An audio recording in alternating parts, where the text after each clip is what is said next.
Very good morning to everyone, and I am hereby to speak my points on why every citizens of India should vote.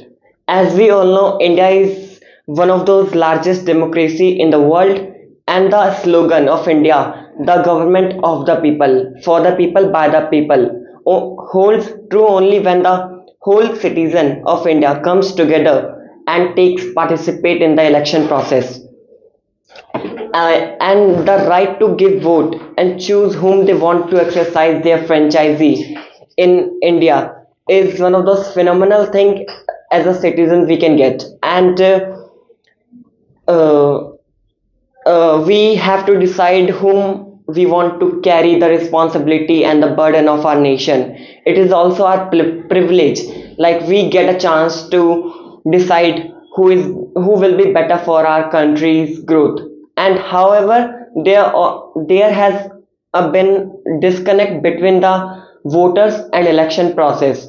Most of studies shows that most of the peoples of India do not take the vote and election process seriously, and it is usually happens in urban area. The people of urban area thinks like that election process is just another holiday for them. They do not understand the gravity of their one vote. They always think like their one vote will not change anything. But if we think like thousands of people are thinking their one vote will not change anything, but if thousands of people same like that but they decided to vote, it can change the result, and it will be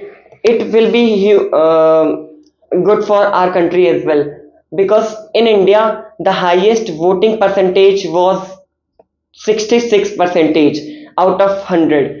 It means only 66 people voted out of 100, and it is a shameful, we can say, because having a large population as a country, we are one of those most populated country, and we are democratic country, and we have to understand the gravity of our single vote, and we should go and vote, because if we want that our country will if we want to see our country growth, we have to understand that we have to understand that why we should vote. That's it. And thank you everyone for listening my points, and that's it.